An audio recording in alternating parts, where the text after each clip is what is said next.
ginagawa mo? Wala. Hindi ba nag-iisip? Tinry ko naman po eh. O ano nangyari? Wala pa rin. Nag-try ka nga, pero mapurol. Ay, huwag kayo magagalit sa akin. Pero simula sa gabi ito, maraming lalabog cellphone. Kasi, pero nag-upit siyempre, pinag-iisipan mo yun. Sakitin mo na. Hindi na lumalabog, hindi ka pa nag-iisip. Ano yung dapat? Hindi ko nag-iisipin. Basta, Lord, tulungan ko, Panginoon. Bahala po kayo, Panginoon, sa kamay ko po, pinagkakatiwala. Sabi mo, ito, pinagbibitaan ko. Ay, kumawa ka katabi. Magiging na sila mga ito. Ay, Lord, kumawa. pinagkakatiwala ko po sa iyo. Ano ba? Sabi ni Lord, go. Sabi ni Lord, Panginoon, ikaw ang Panginoon. Sabi ko sa iyo, ito sa kumumuna. Nadinig ko yung prayer ng pastor nyo, mamuna ka sa aming Panginoon. Eh, ikaw ang gagawin mo. Easy. Amen? Pag ang isip, hindi ginagamit, depende ka muna yan. Mahal yan kasi Diyos. Hindi gagawin. Sabi mo, bebenta ko yan. Yes. Alam mo na. Hindi mo katawin ko na yung utang. Nasundot ka. Bakit binigay ng utang? Bakit? Para saan? Para nga? Mag-isip? Sigurado ka? Hindi ko nag-iisip. Ang utang, binigay sa atin para gamitin. Sabi, yan ang inisip ka na kasi inisip ka naman eh. Wala na. Kasi hindi tama kami. Hindi. Di ko ba? Hindi lumalago sa mo. Ano naiisip mo? Kasi pastor, ito pong ginawa mo. Ano nangyari? Wala po eh. Ano pa ginawa mo? Marami na-discover mo na hindi effective. Malapit mo na na-discover yung tama. Tumigil ka kasi nagsama niyo. Mali ang isa. Ganyan ang maraming mga gawa, maraming pastor. Malapit na yung na-discover. Kasi hindi kayo na-best na nagasya. Huwag niyo po maayaan ang mga videos natin ay nananatiling ba, hindi makakita. Tandaan niyo po yun, masasayang po. Okay, kasi pag dahil ang apps, ay maniwala po kayo. Marami yan. May kwento po, isang kwento. Isang bata na malaki taang natawan, meron dalang axe. Bata. Tapos may isang matanda, dumating din, may dalang axe. Tapos yung dalawa, tinignan niya yung matanda. Nung makita niya po yung matanda,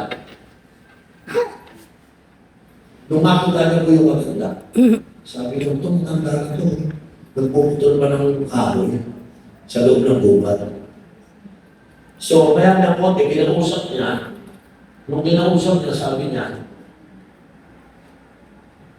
ano kaya? Labanan ko kaya ito ng contest. So, kinausap niya yung matanda, nagpuputol ng kahoy. Sir, pwede ba? Matagal na ako pinagpuputol ng kahoy sa pinag. Dito ko ako naman matanda. Eh, kapapasok ko lang po kasi yun. Paano ba magandang gawin? Sabi niya, kung trabaho ka lang, mapuputan mo yung akala mo. Sabi niya, ilan po ba ang kaya niyong putulin sa maghapon? Sabi ng bata sa matanda. Sabi ng matanda, depende yan. Depende. Ako po, goal ko ngayon, maka-apat na po eh. Ganun ba? Hindi ko ba yun ang goal ko? Nagtrabaho na yung bata po sa ulit. Tumira siya rin. Tumba yung kaon, tumba na naman. Parang tumba. Tuwing sinisilip na yung lalaki, nakaupo. Nakatali mo na. Ito makaupo. Stay siya. Dapat natapos niya, ito. Nakapito siya. Punta na siya sa matanda. Ano? Meron na photo niyo? 42 lang eh. Ha? 42? Nakaupo ko lang, ito. Sabi niya, binabi ko, bibilang niya, dito ka. Sabi niya, bakit na po doon nung 42, nakaupo ka lang. Hindi ako nakaupo, nag-aasa ako siya. Nung nakaupo ko, nakita ko, nag-aasa ako. Nag-aasa ako, kaya ako nakaupo. Bibili ako nag-swing para makasa ko. Ang pagtayo ko, mas mabilis ang resulta ko. Samantalang ikaw, hindi kita nakita umupo. Hataw ka lang ng hataw. Tingnan mo kami. Hataw yan ang hataw. Meron kayong natumba. Yan ang maganda. Di ba? Dapat isipin din natin, maghasa. Maghasa. May tanong ko sa inyo. Sa pagpalakol pagtumba ng mga puno, Ako nawalan ako ng 4,000 kasi hindi ko hinasa yung utak ko. bakit meron ang puno na Gamit. Hindi ko ginamit. ano yung mga dahilan?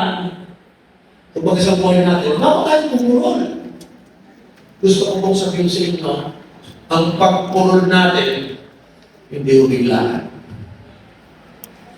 Ito po ay dahan-dahan. Kung bakit kang pumurol, pastor, hindi biglaan. Dahan-dahan. Isang powerful word na natutulog ko. Bakit ang acts tayo pumurol? Isang word na. Because of neglect.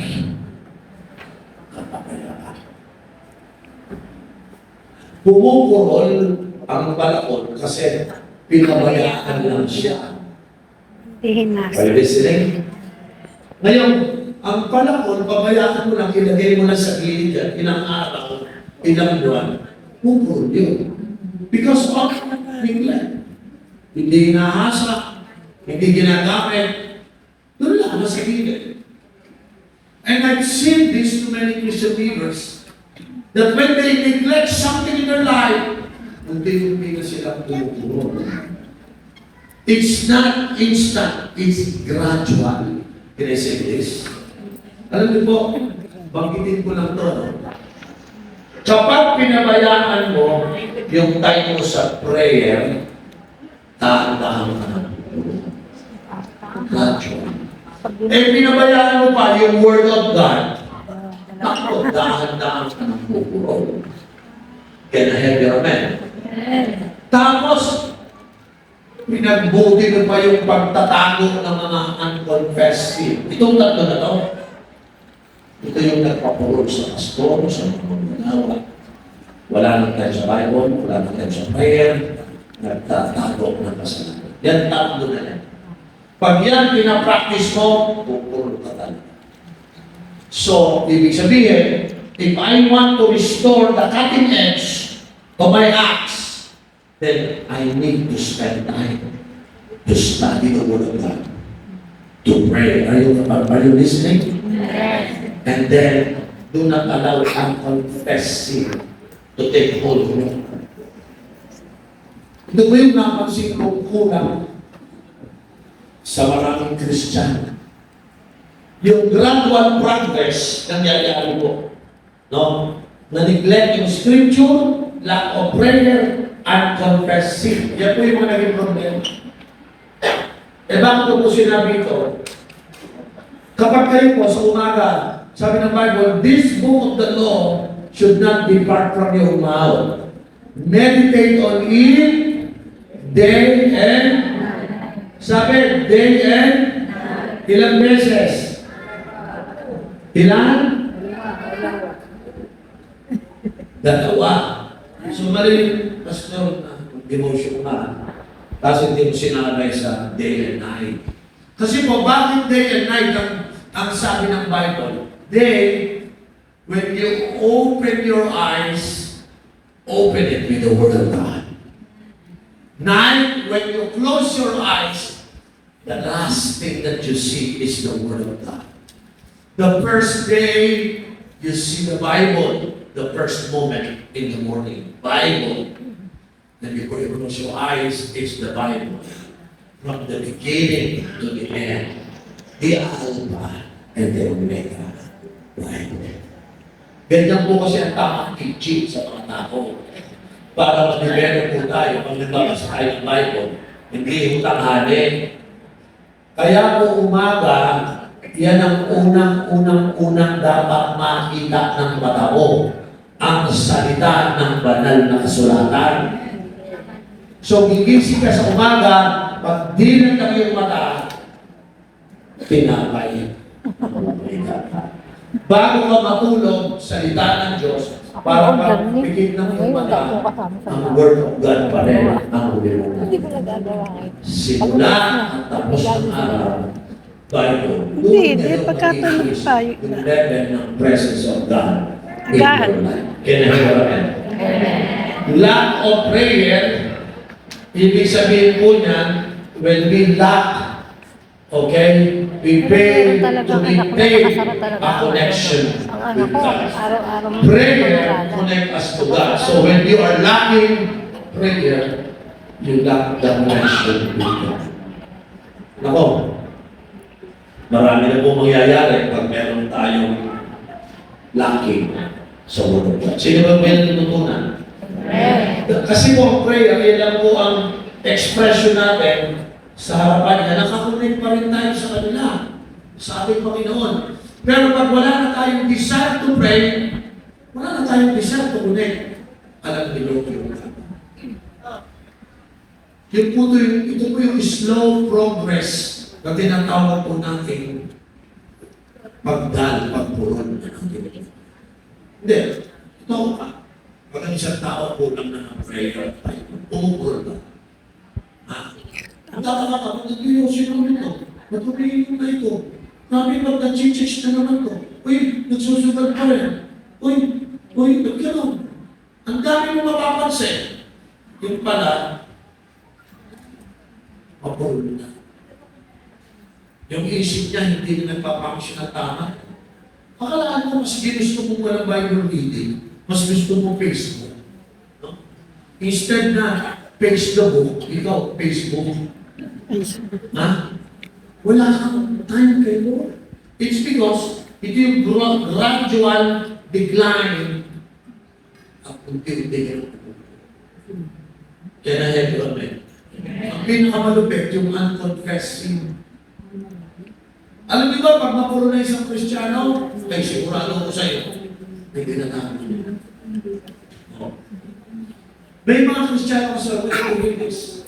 Meron tayong mga kasalanan na pinapahan natin, na pilit natin tinatakot. At madalas sa katano mo, nagtatakot pa ito. Hindi ko talaga mauulit. Sobrang ko kasi ginalin mo. Di ba? Pero pilit talaga kasi ang gawin, hindi ko pa nanguhuli. Tsaka, ang buong paniwala, walang nakakaalam. Yan ang problema. Hindi mo alam, ikaw na lang pala na hindi mo alam, nakalam na namin. Yan ang problema sa mga makukurol. Akala niya, walang nakakaalam. Ang hindi na alam, siya na lang. Ang hindi nakakaalam, alam na namin. So, yan ang problema. Ha? Ganyan mo. Malay mo, magkagumpay. Akala mo, itatago mo ba sa Diyos yan? Hindi naman, hindi ba? Pero sa sobrang galing mo, akala mo na itatago mo. Hanggang sa winanglan, nasira na po. Gusto ko sabihin ko sa inyo, pagdating sa kasalanan, yan ang marunong gagaling yan sa tao. Para pakiramdam mo ganito. Hindi ako siya, ayaw ng kasalanan, bakit? Hindi ako magaling mong gagawin. Magaling naman akong gagawin. Okay ba yun? Ha? Kasi ako mismo alam ko eh. Ako, hindi na ako yan, hindi ako magaling ako. Mamubukin lang naman. Magaling mong gagawin. Ha? Ayun ba kasi, wala makakalam. Wow, kinalingan. Tapos, wow, kinalingan pa ka. Ayun, master. Tinabi yung katabi mo. Sabihin mo, huwag mo nang dali niya. Walang galingan. Sino dito yung pagdating sa kasalanan? huwag mong galingan magtago. I-confess mo. Iyon ang pinaka-magaling mong gagawin.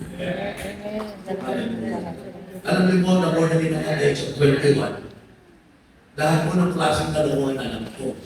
Nagdadrugs ako, marunong magsugal, mag-grocery. Name it. I have.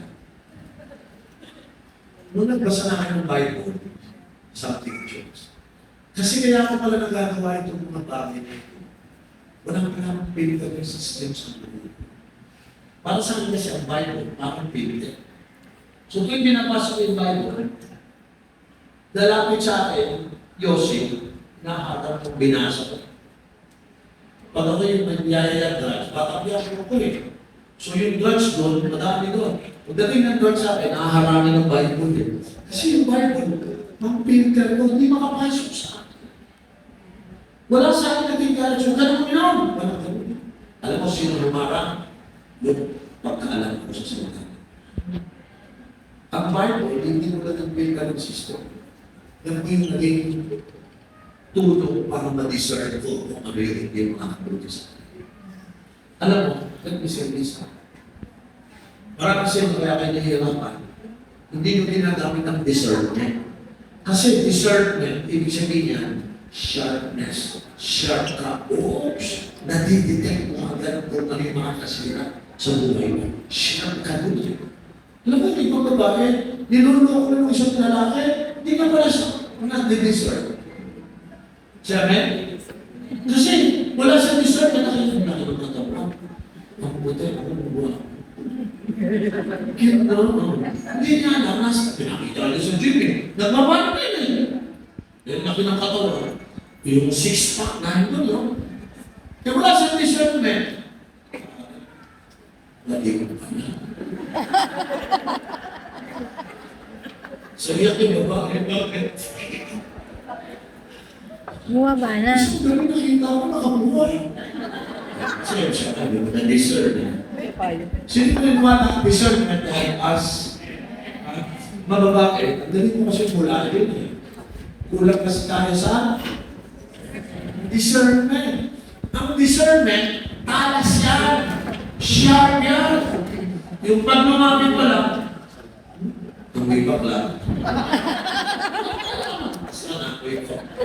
Wata kayo ulit. Sila rin. Ang piling na katabi, na lalaki. Ito sa kakain, ha? Basta lalaking lalaki to. Isa, umuwi ako sa bahay. Sabi ng misis ko sa akin, "Panuntot mo!" Sabi ko, pumantot yan dahil sa iyo. Napagod sa kakatrabaho. Parang napahiya. Hindi ba ito tawag siya? Amoy ng tunay na lalaki. Nagtrabaho ako, siyempre, papawisan ako. Mapapagod ako, pagkagay ko. Tatawagin mo lang ako pagandot. Wala akong discernment. Nagbuntod ko na yan, nagpakain sa'yo. Nagbigay ng bahay. Salamat sa pagandot na tunay na lalaki. Pag ang asawa mo dumating, tumukulik, mabango pa rin, baka nanilig sa labas yan. Tapos may kasama. Sino nito yung mga babae? Nagpapasalamat sa gabi ito, may asawa akong umuuwing mabantot. Thank you, Lord. Kasi yan ang tunay na lalaki. Come on! Hindi mo bigla isip ng mga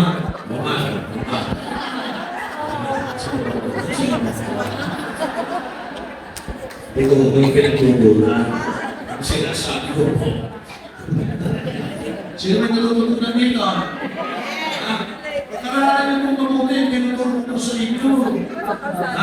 Kasi, ang pinakamabigat sa mga tao ngayon, kung magaling magtao. Jordan naman to. Pag nang babae ka, siyempre tatago mo. Kaya lang tanong, sabi ka, sabi. Ay, ganun gawin ko. Sisigaw yan. Basta't mabantot, may amoy. Kinahirap kami. Kinakailangan po bilang mga Christian Pabanto. May mga babae, kaya yung misis ko, di ko tuhok din. Eh, sabi ko nga, pag-uwi ko, Ang ganda din ang asawa. ang nahulog. Sabi ko, saan ako nagpunta? Siyempre, ano uwi ko? Diba, uwi tupa? Kasi natapos sa tupahan. Hindi, malang sa'yo. Because I'm a fisherman.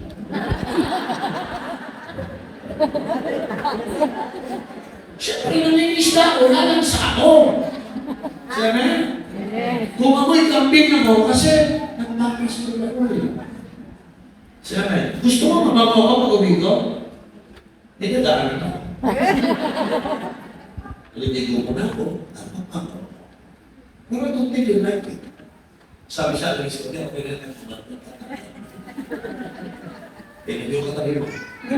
May mga asawa ba kayo? Ha? Sabi mo sa akin mo sa asawa mo, sweetheart, stay mabantok ko.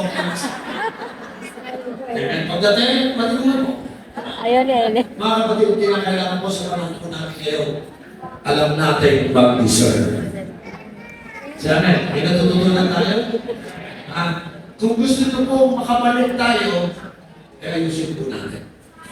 So, ano ang pampatalas? Iba yung mouth mo, pamrod, nakakasugat, nakakasakit, walang naniniwala. Pagyamanin niyo po, kung ibigay ninyo ng word of God. Sa isip niyo po, para maging epektibo, punta kayo sa 1 Chronicles. Sabi ni Solomon, Lord, bigyan mo ako ng wisdom. Give me understanding so that I may govern your people. Ang solusyon sa isip, wisdom. Ang solusyon sa labi, the Word of God. So meaning to say, ang line ng mga taong tumatalas, lagi silang lumalapit sa Diyos, humihingi ng Word of Revelation. Iba yung tao may kausap ng revelation. Alam mo po ba, lahat ng tao may problema. Pag may revelation ka, lamang pa ng ba? Because revelation of God's revelation is more powerful than your present situation. Nakita ko kasi ito yung mga tao may revelation kay Lord, kahit may situation, hindi maayaw. Hindi natutuwa kasi pinalala sila ng revelation. Kung wala kayong pera, basta may revelation, temporary lang na walang pera. Hindi magiging permanent. Kaya mahalaga po, may word of God tayo daily na bread of life na kinakain na nagpapamasa. Pangalawa, araw-araw tayo humihingi ng wisdom. Sa family ko, I keep on asking for wisdom. Okay? Sa ministry ko, I keep on asking God for wisdom. Sa preaching ko, I need to ask God for wisdom. Sa mga training na ginagawa ko, worldwide, I keep on asking God's wisdom. Pag may wisdom ka, may revelation, iba talas. Yun ang masigno. Pag may wisdom at may revelation, iba talas ng pastor niya. Kasi pag nagsalita yan, may revelation. Pag nag-strategize yan, may wisdom. Tama? Hindi mo yan. May time, may period ng pastor, hindi mabalago ang church. Pero hindi mananatili. Kasi bumubuhos dyan ang wisdom. Ha? May wisdom siya, paano magpatakbo ng cell effectively. May wisdom yan, paano mag-train ng leaders. May wisdom yan, paano magpa-multiply ng cells. May wisdom yan, paano niya irarali ang church sa evangelism. At higit sa lahat, may wisdom yan kung ano i-preach niya tuwing Sunday. Wisdom is our cutting edge. Bigyan mo ng isang taong may wisdom, walang pera, magkakapera. Bigyan mo ko ng taong maraming pera, walang wisdom, ubos ang pera. Bakit? It's wisdom, our cutting edge. Kaya na namin. So sa gabi dito, hanggang uuwi mo po. Ha? Kung meron dito, I want you to protect your covenant. Alam mo ang covenant natin ginagawa? Number one, this book of the law should not be part of my life. I will meditate on it daily. I want you to make a covenant tonight that I will let the book of the Lord will never depart from your mouth. I will meditate on it day and night. Pangalawa, Lord, in the honesty, I will make a covenant with you. I will not do anything in my church, my business, and my work without the wisdom and counsel. Lord, I want to do it according to your purpose, according to your will. Give me wisdom. Sa mga sermon, kaya niyo palagyan sa may wisdom. Si Solomon, hindi siya humingi ng pera. Hindi siya humingi ng pangyarihan para tayo ng kanyang mga kalaman. Siya lang hiningi niya, Lord, give me wisdom and wisdom. Sabi niya, Lord, yan lang hiningi mo. Bibigay ko siya. So Solomon received wisdom and understanding. And then sabi ng Panginoon, bibigyan na rin kita ng napakaraming treno na hindi pa nalagpasan ng mga nakaraan natin. At kung sino pa magiging future natin, bibigyan kita ng kasi kaya walang aabot sa'yo. Hindi naman nahihingin. Sa totoo lang, ang pera, hindi mo pa nahihingin sa budget. Biniwisdom pa na yan. Pag nakita ng Diyos na ang concern mo yung bagay ng Diyos, hindi yung pera. Sabi niya, bibigay ko sa wisdom. Ay yung pera, siya may undergrad. Sino dito naniniwala na pwede hindi tayo tumalas? Amen. Pwede bang iwanan nyo sa gabi dito lahat ng kalawang?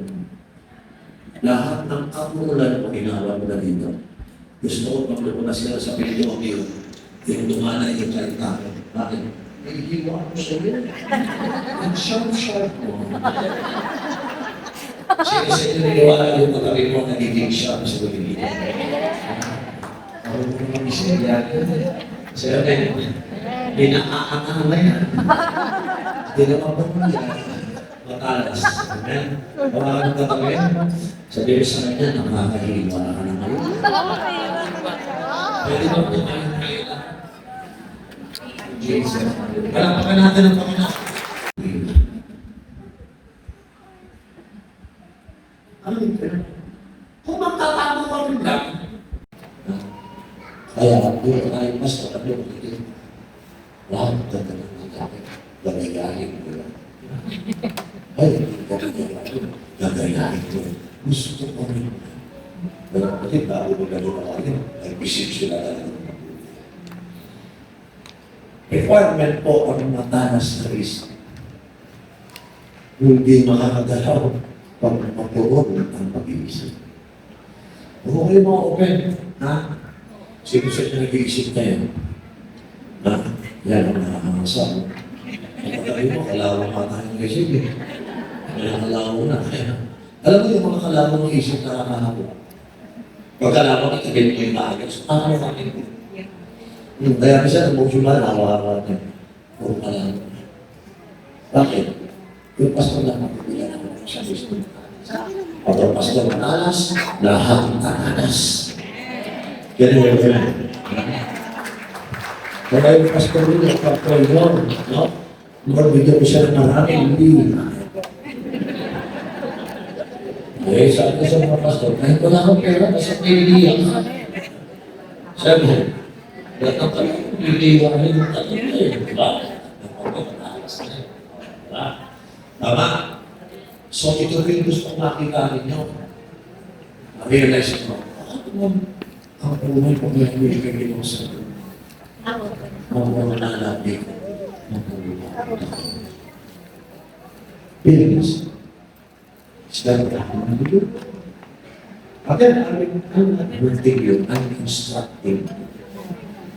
I just want to teach you. Kasi sinisya ko rin, 36 years na po ako eh. May pinig sa rin ko, inaamin ko sa inyo. Namumulan ako. Namumulan talaga. Ang maganda lang sa akin, nakahanap ako na agad. Ano ba sa inyo? Hindi mo rin nakahanap. Proud ba? Pero mabuhay naman. Di ba? Kasi nilagyan ko kasi ng puro title eh. Reverend, Bishop, ano pa, Chairman, President, Apelido, puro. Mga kapatid, it's time to reshape our life. Don't ever start your ministry kung makulong ka. Dapat natalas tayo. Kasi pag makulong, it takes more effort. Kaya maraming burnout, maraming paton, maraming sumusuko, maraming nagkukwit, maraming bubulong, pastor, ayaw ko na. Pag-pray niyo po ako. Eh, umayaw ka na, pag-pray pa kita. Pag nahihirapan kayo, bakit ang iniisip nyo mag-resign? Hindi nyo naiisip mag-resharpen. Di ba? Pag nahihirapan ka, isipin mo, hasa. Sabi, hindi yung, hindi ako effective. Malala, mag-resign na ako. Di ba? Pabalik na lang ako sa Katoliko. Grabe, sobrang naman ang atras mo. Pwede mo umatras lang ng konti, Katoliko na ulit. Kasi daw sa Katoliko, mas madali. Labas dila, pasok ostya, amen, peace be with you. Peace na ka, doon naman ako, mas mabilis. Mga kapatid, sa totoo lang, pag ang buhay mo na mga problema, siya pinigminsan ang kailangan niya. Hindi to surrender, to quit, or to give up. Sometimes, isang hasang lang, makakabalik ka na. Di ba kasi yung bibig mo lang kasi, mahuli. Alam mo naman, nahihirapan sa member mo, kung makapag-criticize ka pa. Sabi mo, ganyan lang ako. Kasi mga babae ko, member ko. Sabi ko, napakaligaw. I-positive mo. Kasi po, labi natin, puro negative.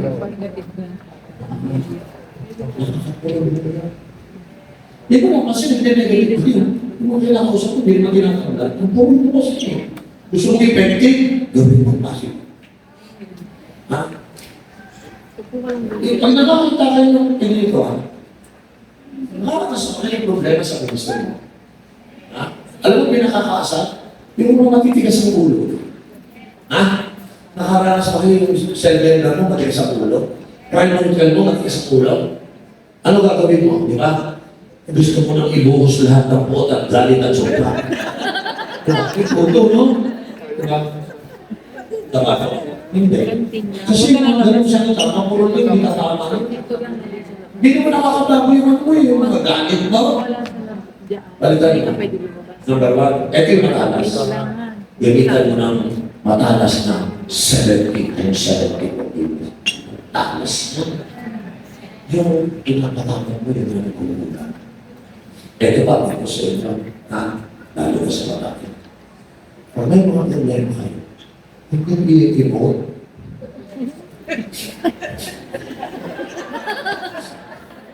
Lalo na sa asawa mo.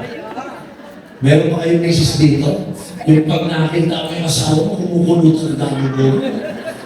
Lagi ka na lang yan. Eh kasi sa kakapanood po sa drama ng Korean novela, na-apekto na tayo. Alam niyo po, anything that happens to your life should never be responded by emotion. Alam niyo maganda? Gamitan niyo ng utak. Kasi ang emotion, madrama yan. Ang utak, nagsusulo-sulo. Siya, amen. Minsan sa simbahan ko, yung mga leader, pastor, pagod na kami dyan, ang tegas talaga ng ulo na. Hirap na ako dyan. Tsaka talagang, hindi, sabi ito nag-emote to eh. Halika, tanda ko. Pag yung tao na yun, pag dinil mo sa pamagitan ng sama ng loob, hindi mo masusunod. Gamitan mo ng utak. Bawal mag-emote ha? Utak! Sige, ano gagawin mo yan? Utakan mo, ano gagawin? Paano po, Bishop? Ano ba sabi ng Bible? Isipin mo. Huwag mong isipin kung ano nararamdaman mo. Pag ganyan tao nagkakamali, ano sabi ng Bible? Number 1, patawarin mo. Number 2, bigyan mo ng passion. Huwag kang mag-iimot. Sabi ng Bishop, alam mo na kung gagawin mo. Siyempre, pag nakakakita kayo ng mali, nakakaulo kayo sa nagkakamali. Hindi yun ito yun. Gusto mo tirisin. Diba? Iba ang gusto ko yun eh. Nakakakit ang counseling na hindi naman sumusunod eh. Kaya ibig sabihin, diba? Nararamdaman ko yung pagod. Pumiliimot mo na naman. Dapat sa mga ganong tao, sinilas na hinukasan ng pagay. Inupayan ka ng pagkain. Bakit? Kasi si Jesus, hindi na dinaan sa emotion. Dinaan niya sa intelligence. Yan ang nagkakaroon. Sino sa inyo na gamit ang intelligence? O sa iyo, maging nagamit ang emotions. Sawang-sawa na ako. Hirap na ako. Nasaktan na ako. Nag-iimot na naman. Iba ho yung compassion. After all, sabi na sabi ko sa kanya, o, kumusta niya yung disciple mo? Bishop, tingin ko na ayos na. Alam mo, tama po ko yun. Hindi mo lang dapat mag-response ng emotion. Dapat pag-isipan mo para talaga sa pamamagitan ng forgiveness at compassion. Alam mo ba kung ano mo parang sa kamera pa mga nakakaisip ka ng mga parang mo gagawin. Di ba kita mo yung prodigal son? Nagkasala na yun eh, hindi nag-ikot sa tatay eh. Pinuksan niya yung parang, hindi ka na. Naintindihan ka, sawa ka sa hirap ka lang. Ngayon, bakit na dito? Puspera mo, wala na. Wala na, saan na kapabila, di ba? Kinain na pati magkakain ng baboy. Oo. Kahit alida ko na lang ako. Nakabagay na ako. Mas gusto ko yung level ng alipin. Hindi ako siya. Hindi ako. Huwag ka lang. Pagay na sa items. Bigyan mo na lang na rin sa sandalias. Magpatay ka ng matungkol na mag-celebrate natin. Hindi emotion, intelligence ang ginamit eh. Full of compassion. Yeah. Alam mo kulang sa akin? Nakalimutan na yung 70 times 70. Ngayon, ganun ka lang mag-roll. Ang matalas. Yung forgiveness. Pag nakakita ko ng makaungin ng forgive, pagbigay ng compassion, ang tatalas niya. Ang hirap itong bagay. Paano itong bagay? Hindi mo yan mapapagawa ng kawan mo eh. Kasi sa umpisa pa lang, yung dati niya, may kasama ng compassion, may kasama ng forgiveness. Pag nagsalita yan, nakalabas ba yung nakamaligas? Ano, okay na, nag-action na lang natin. Nararamdaman mo, hindi ka kinukundam eh. Nararamdaman mo yung nililigtas ka eh. Why? Because nakatakas ka, hindi ka mag-forgive. Kaya na-help eh. Nasubukan niyo na ba? Lumapit ang sa leader. Pastor, ano po gagawin natin dito? Wala po talaga tayong pera. Ha? Naalala ko yun. Pastor, may tumawag po. Yung ating facilities, 30,000. Wala ko tayong pera. Sabi ko, huwag ka ng bagong lugar. Bakit po? Nabayaran mo na yung utang natin, pero bili pa tayo sa gusto natin. Kung yun, hindi naman natin mabayaran yung 30,000, kukuha tayo ng 20,000. Sabi ko, alam mo yung dila ko mali. Alam mo, takot na nga ako, tinatakot na pa ako. Sino yung treasurer sa simbahan? Kung sino yung treasurer, sila yung nananakot. Isang plano mong budget. Dapat, yung mga treasurer sa simbahan, sila yung sabi ko, umalis, tanggal ka na, hindi na ikaw ang treasurer. Tinanggal ko. Alam mo ba't kita tinanggal? Hindi dahil sa wala tayong pera. Wala namang pera, kaya ka pa magsalita. Tanggal. After few weeks, bumalik siya. Alam ko po, dapat ako mag-sa-favor dito sa ating treasury. Sabi ko, kung gusto mong tumulong sa akin, aayusin mo yung bibig mo. Ang puli.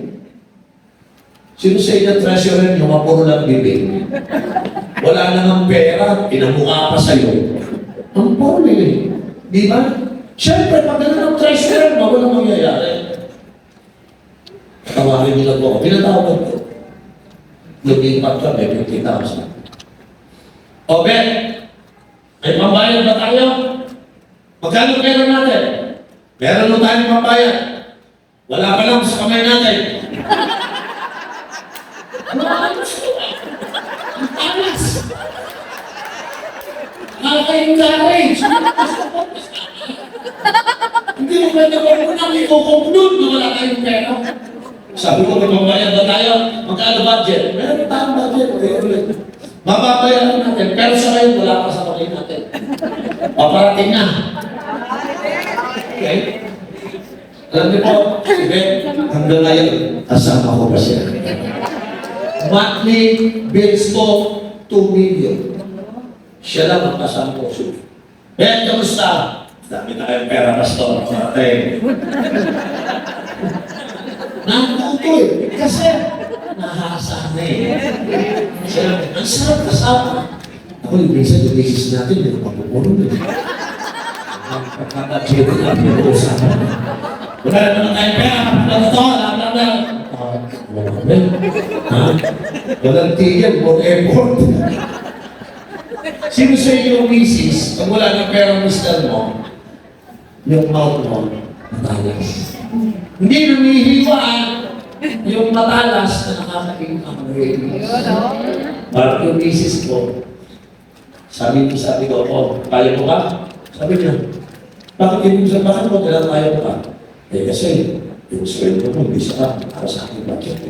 Sabi niya, magpastor ka na lang. Sabi niya sa akin, magpastor ka na lang. Huwag kang mag-alala sa akin. Sabi ko, bakit hindi ako mag-alala sa'yo? Lahat, dahil kami tinawag, sumasayo ang Diyos, lahat ng sitwasyon natin, temporary, hindi permanent. No? Eh, may mga babae kasi pag nagsalita, ganito na naman talaga buhay natin. Ano ang pinagmarinti na eh, no? Ha? Diba? Masalita ng mamili. Ganito na naman tayo araw-araw. Ha? Aasa sa simbahan? At hindi tinataasan ng ating sweldo? Anong klaseng buhay ito? Huwag mong makalimutan, may asawa ka, may anak ka. Magbabayad kayo ng bahay, magpapaaral, kakain tayo araw-araw. Ano daw, puro fasting? Pinagalit eh. Ha? Ganito na lang palagi. Ang ulam natin, pare-pareho na lang. Kung hindi nila ng itlog, scramble. Ginawa ko ng inihaw. Na itlog. Ninilaga ko na. Puta na pa talaga itlog. Sweetheart, may pakpak na ako. Kung magkakakwento ka sa kapwa mo, pastor. Nabinig ko, tinanong ka ng ulam. Boneless chicken. Boneless? Itlog yun. Kaya yung mga katawagan sa itlog. Mga pastor ng pera, tawag siya. Ano ulam niyo? Boneless chicken. Yung pala itlog. Siyempre wala pang bone yun, di ba? Yung mouth! Gawin matalas. Yung iisip, gawin matalas. Amen. Sino sa inyo matalas na ngayon ang inyong pag-iisip? Yes! Parang yung mga babae. Di ba? Wala ibang inisip kundi yung kilay. Sa kanya, kilay is life. Hindi ka naisip, sa iyo, ang na babae na ng kilay. Bakit? Bakit? Sunog. So, huwag mo nang isipin ang kilay mo. Unahin mo ang buhay mo mapupunta sa langit. Kasi sa langit, ang babae may kilay. Sunog pupunta sa langit. Okay mo yung kilay mo. Ha? Huwag mo nang i-upgrade. Kilay ko. Upgrade mo ano yung kilay. Pag-i-upgrade mo ano ang kilay. Nay na lang daw. Deep yung kilay mo, ayos na yan. Mas. Pero dahil ang disciple, kasi nga ang isip, ang puro. Ang isip mo, puro pera, puro physical, puro material, wala kang eternal, ang ibig sabihin, ang kayo mo. Kasi ang lahat ng makitalas na isip, ang inisip na, eternal na. Will of God. Talas ng isip. Sino may natututunan? Sino po? Magkaya siguro ang aming isa dyan. Isa, ako ka lang. Okay, let's go to number 2. When the axe is called, inefficiency lead to exhaustion. Siyempre, mapurot ka, magiging inefficient ka. Lagyan mo na yung pagdudong. Ibig sabihin nito, hindi ka efektibo, walang nangyayari. Alam mo, ang pinakapangit sa mga tao, maburol, nakakapagod. Kasi for lack of result. Can I have it amen? Pag wala po tayong resulta, kung napansin ko, marami kong napapagod. Totoo lang po, napapagod. The task will become wearying struggle instead of